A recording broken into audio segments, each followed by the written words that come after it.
Well, hello there, folks. How's it going? I hope everybody's doing really good today. We have a Yamaha fg410a on the bench here, and it needs some TLC, to say the least. This is going to take more than one video to complete this one. So, what this needs is the braces need to be reattached. This guitar belonged to a dear friend of mine who has left us here a few years ago, and this guitar was left in a barn in a gig bag for a number of years, and his daughter has decided to play guitar now. So her and her mother stopped out yesterday and wanted to know if I could, put him in the right direction on buying an amplifier for her. And I ended up giving her a Fender Frontman amp and some chords, and I also gave her an acoustic guitar that was electrified. And I just wanted to pass that along. She said she'd been playing for about a year, so they brought this guitar with them, which belonged to her dad, and asked if I could fix it, and I gladly accepted. I looked the guitar over, and I didn't see really any major issues other than this. And there's some finish issues we're going to look at in a second. But with all the bracing, these braces just fell out of the guitar just from temperature changes, I'm thinking, over the seasons we have in Maine. I mean, it can go to 30, 40 below zero to, in a barn or a garage in the summer, it can be over 100. So this has seen some big fluctuations in temperature. That being said, the braces basically just fell out.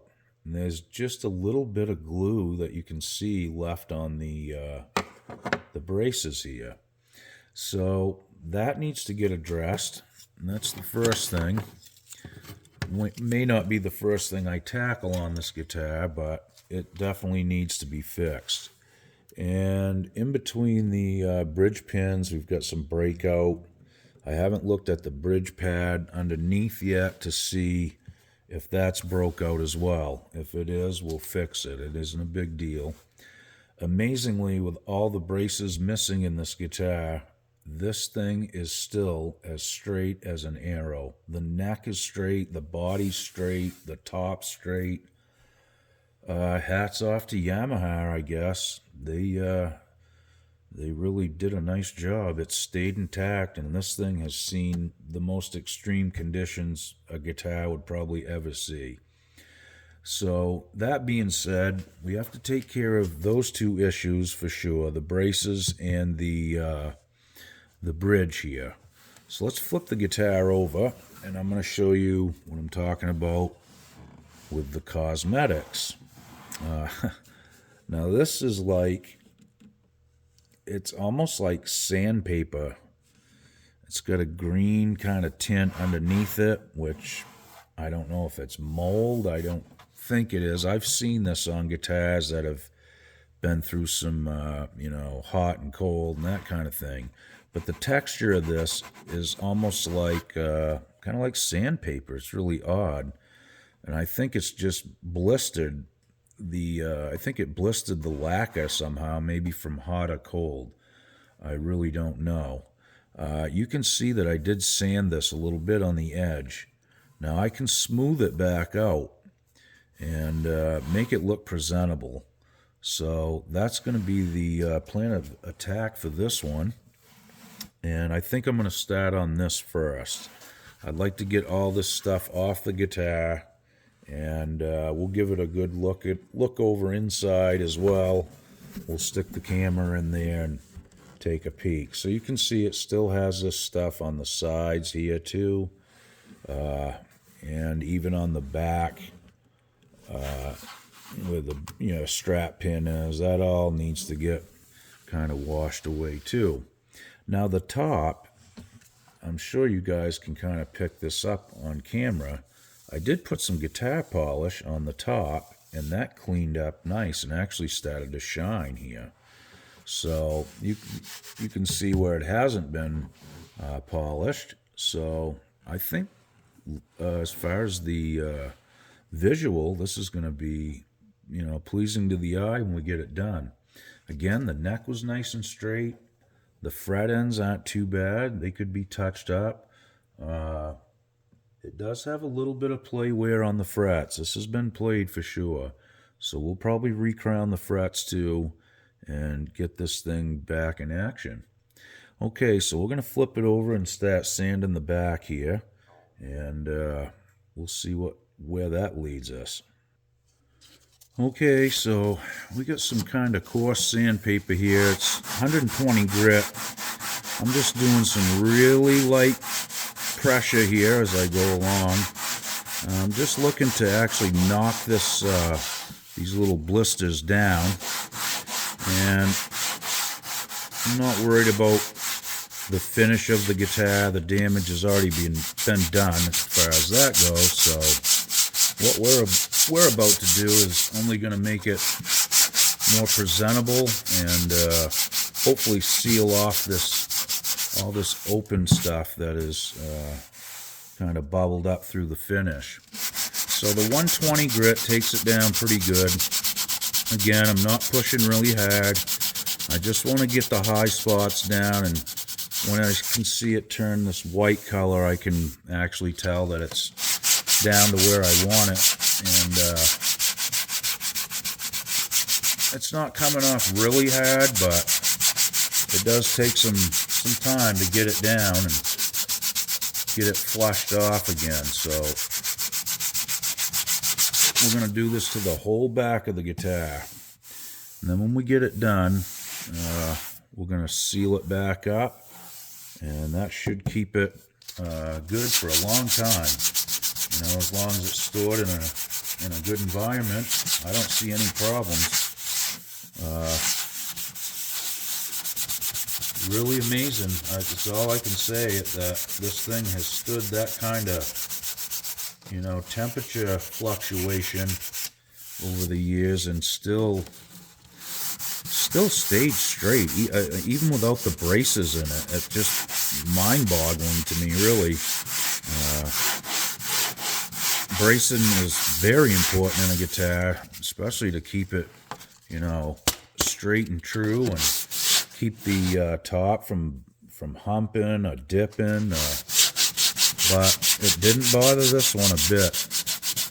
I really don't have an explanation for it, but I guess we don't need one as long as it's gonna play and do its thing again. So again, we're just gonna keep sanding here until we get it down to the point where it's level again, and then we'll address it from there. Okay, well, we're getting there, folks. More than halfway across, and there's some more work to be done in this area. It's still a little gritty feeling, so I'm going to take care of that too. I am wearing a dust mask, by the way. You don't want to be sanding on something that looks like that, especially that green color. That's more than likely mold or mildew, and it's probably not good to breathe that. It'll make you really sick. Okay, so I'm going to spin the guitar around and work on that other side real quick, and we'll get a finer grit of sandpaper out after and really smooth this up nice, and then we'll reseal it, okay? Okay, well, we got it rough sanded, and we got the pores all opened up again, so what we're going to do now is we're going to seal this off. Okay, so what I've got is Thompson's water seal. You guys probably know this by heart now. It's for sealing your decks and outdoor spaces and whatnot, okay? So it leaves not a gloss finish, it just leaves kind of a little bit of a satin kind of look to it, and this will get sanded off again, most of it. But what I'm trying to do here is just basically seal this back up and seal up the pores that are open right now, and like I said, once that's done, we may sand it again, but it does feel and look a little better. It doesn't have that kind of dimpled look all over it. So we'll let this dry for a few minutes, and then I'm going to wipe it back off. And once we get it wiped back off, we'll probably repeat the process again. I know you're thinking, like, well, why don't you just sand it all down first? Which, yes, you could absolutely do that. But for me, I like to do this, get it into the grain that's really opened up well.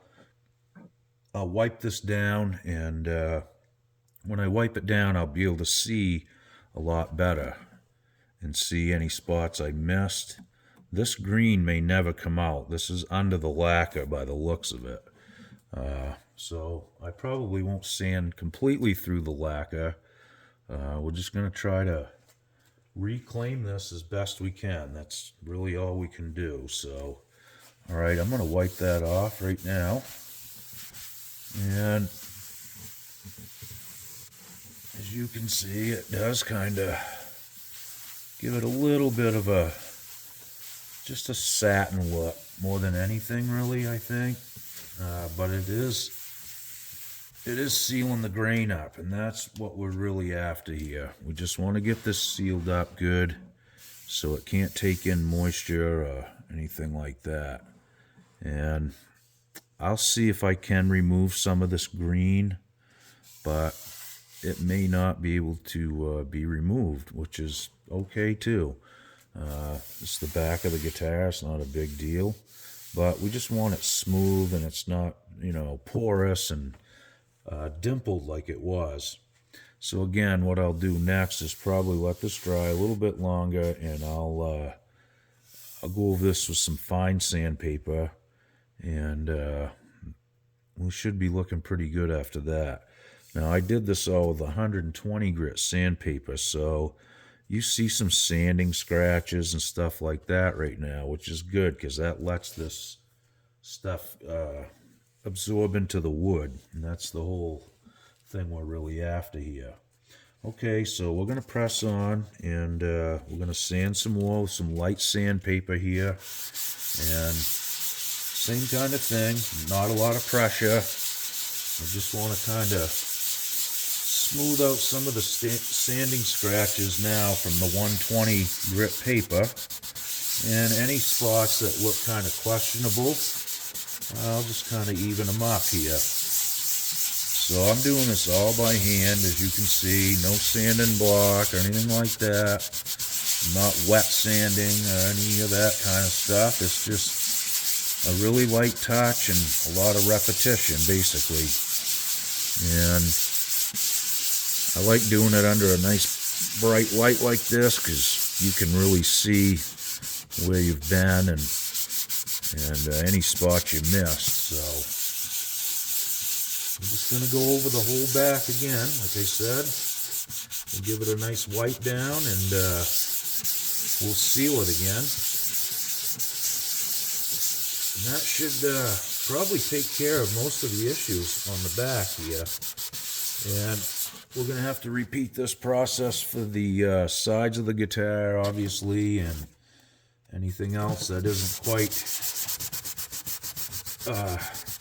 up to par. So, I mean, this isn't all about trying to make this look like new. That's not the intention. It's just to make it as good as it can be, really, I guess is the best way to put it. The guitar is amazingly and still really good shape for what it's been through, and I think it deserves it. So we're going to do our best. It'll be really nice to see his daughter playing this guitar eventually. This is not a cheap guitar either. This is a really nice guitar for Yamaha. This is, not their low-end model by any means. So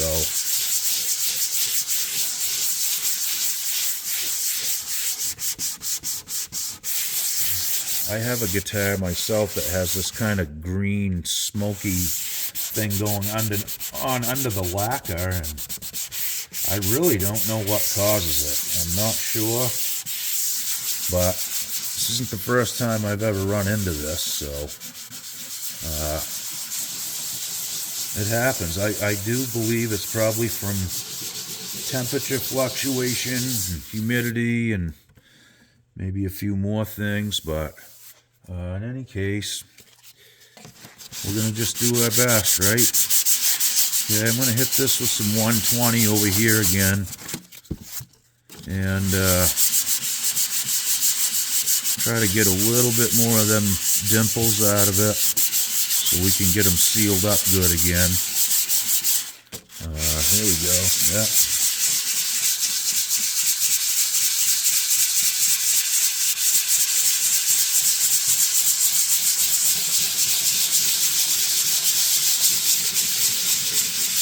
A little bit across there.